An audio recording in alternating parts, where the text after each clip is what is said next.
Hello everyone, in today's video I will be discussing 5 important topics with all of you. Causes of dizziness. So if you have panic syndrome, if you're stressed, if you feel too hot, if you have diabetes, if you have high blood pressure, labyrinthitis, migraines, you name it, this is the place for you. I'm still going to tell you how to treat all this, okay? But I'm going to give you the 5 main causes of dizziness is something that happens to a lot of people. If you are just getting here now and are a bit dizzy and don't know where you are, don't worry, subscribe to our channel, scroll down in the comments, subscribe to our channel, click on the little bell to activate notifications, leave your like, every like helps us. YouTube shows this video to more people, okay? All these health conditions cause a very common symptom, which is dizziness. Dizziness is often confused with vertigo and labyrinthitis. Today, you're going to learn the difference between dizziness and vertigo, okay? You will understand that dizziness and vertigo are not diseases. They are symptoms of other conditions, such as diabetes. If you have diabetes, it's common to have dizziness. If you don't, beware that you might. If you have diabetes, you may have very low glucose levels, you may have hypoglycemia, and you may feel dizzy. Diabetes can cause something called neuropathy, which is a problem with the nerves and can reduce the sensitivity of the legs, for example. Diabetics have retinopathy, which is a disease of the retina, and then they have visual alterations, which can lead to dizziness, but both dizziness and vertigo can appear in people of any age, but depending on the disease, they can appear more frequently in older people, because one of the causes of dizziness is also hormonal imbalance. But did you know that even doctors often don't know the difference between dizziness and vertigo? This is very detrimental when it comes to giving an accurate diagnosis, because you'll go to your doctor and many doctors will have a question about dizziness and many won't be able to give a diagnosis, which is a very common symptom. And today we're living, as I've seen, Frankenstein medicine, where each doctor sees one part of the person, not the whole. The neurologist only sees the brain, the cardiologist only sees the heart.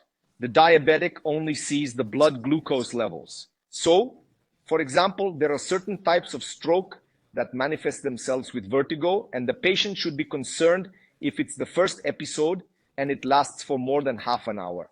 Now, in general, dizziness and vertigo happen occasionally. You can't have them every day. However, if the symptom persists, even if it's a one-off, the patient should see a neurologist or an otorhinolaryngologist, who is the doctor who looks at the nose, throat, and ear, because these are disabling symptoms. The person can't do anything.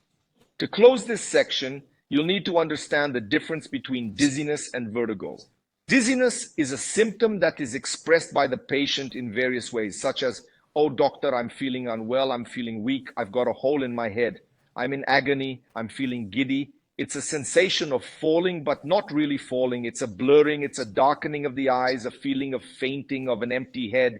All of this is dizziness. Vertigo is a non-real perception that things are spinning around you, or that your body is spinning as if you were in a whirlpool, or swaying as if you were on a boat, or as if you were there on a mattress, right? So vertigo is like you're spinning, swaying. Dizziness isn't. It's just an agony, a feeling of falling. And I've brought you 5 possible causes of dizziness. So let's understand this whole story. The first cause is something called benign paroxysmal positional vertigo. Benign paroxysmal positional vertigo. What a complicated name. Benign paroxysmal positional vertigo. Positional, why? Because it depends on the position. Paroxysmal is because it comes and goes, and benign. So it happens when the crystals in the inner ear move. Our ear is full of little crystals, and in this case, the sensitive cells in the ear, which are responsible for balance, are stimulated in the wrong way. This happens when you make sudden movements with your head. This can happen to people who travel by ship and spend 10 days at sea, for example. The rocking of the waves can cause the crystals to shift. It can cause a blow to the head. Many patients may also experience nausea and vomiting, and the episodes tend to be short but can last a few minutes. The diagnosis is usually made by an ENT specialist, and treatment is rarely necessary, okay? But the treatment is simpler, and it can be done by the otolaryngologist with a maneuver called an E-play. It's a maneuver that makes these particles go back to where they came from, right? The second type of dizziness is vestibular migraine. Vestibular migraine is usually a headache. It generates very strong dizziness with the same symptoms as a common migraine. But this is vestibular migraine. It's a headache that migrates from one side of the head to the other. A headache that goes from one side of the head to the other. It causes heartburn, vomiting, and the person has difficulty looking at light. Any sound bothers them. In addition, the person may experience hearing loss and tinnitus in the ear. In some cases, this dizziness can even appear without the headache. And this dizziness gives a feeling of drunkenness, as if the person was drinking cachaça. They feel lightheaded. And the same thing can happen, especially in women, and usually after the onset of common migraines. It can also happen after a migraine. In the elderly and in women, after the menopause, the common migraine can be replaced by this vestibular migraine, okay? And the treatment is aimed, of course, at improving the migraine. And this kind of dizziness only appears in people who have migraines. Is that right? The third cause is probably the one my father-in-law had too. Dizziness due to cardiac arrhythmia. So what is an arrhythmia? Arrhythmia is any change in the normal rhythm of the heart. The heart beats like this. It does. It's an arrhythmia.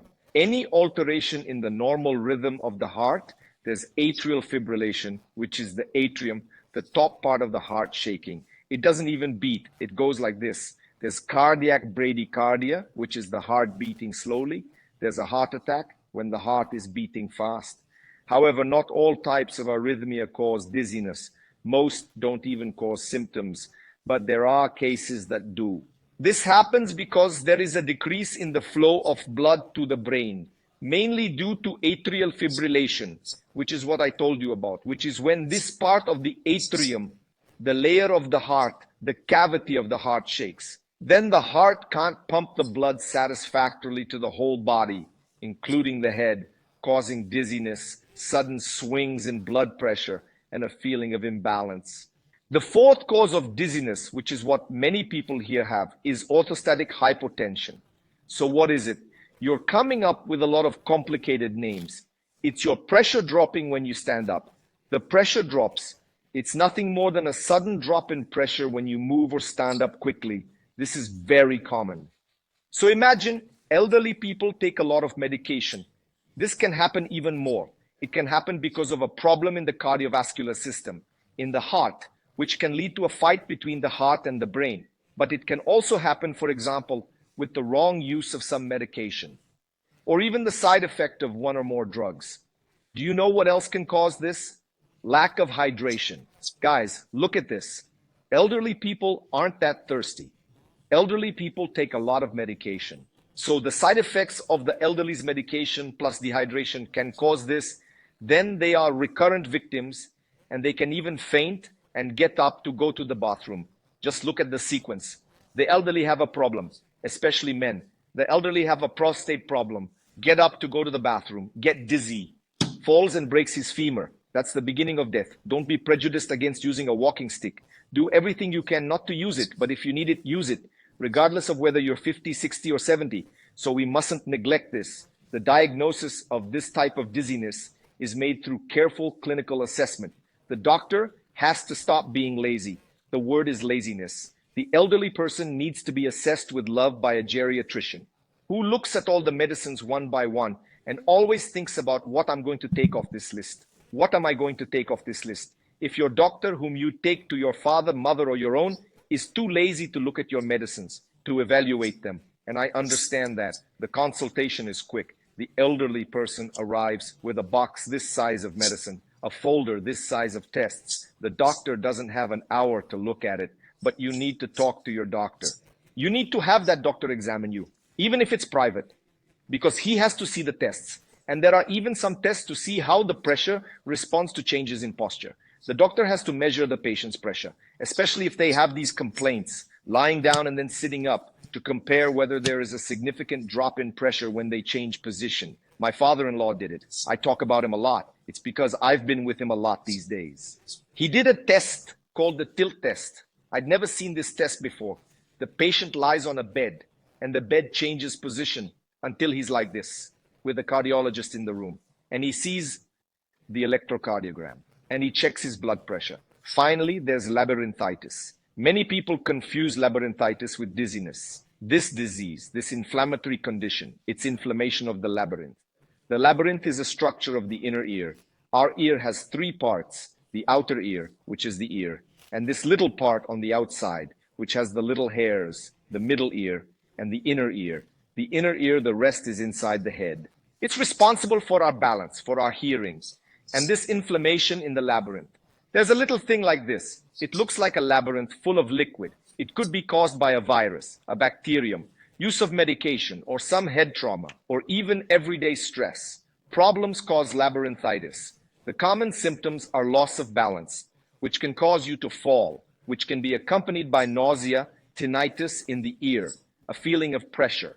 And also, there are cases of anxiety and depression can cause these balances. At the same time, it can be related to heart disease, with diabetes, for example.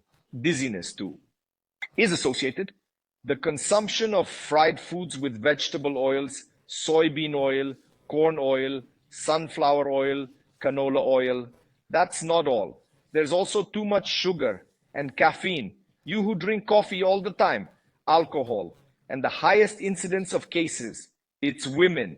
Why is that? Because of hormonal issues and metabolic, making their lives a little more limited. Dayan, okay, but tell me the treatment for this. I'll tell you. First, you have to go to the doctor, do several tests to assess your neurological system. Evaluate your heart, your blood pressure, your thyroid, your anxiety, your depression, your liver. Take a general look, because it could be a lot of things. See that there's nothing wrong, start an anti-inflammatory diet. What does that look like? With a minimum of industrialized products, with minimal sugar, with minimal bread, with a minimum of dairy products. Add more foods rich in omega-3, sardines, flaxseed. Use turmeric, saffron, which is a natural anti-inflammatory. Start meditating. Breathe and meditate. Do physical exercise. In addition to normal physical exercise, aerobic, which will pump oxygen into your brain. Do yoga. Do Pilates. Take a supplement. It's called ginkgo biloba. Ginkgo biloba. Ginkgo biloba. 120 milligrams a day.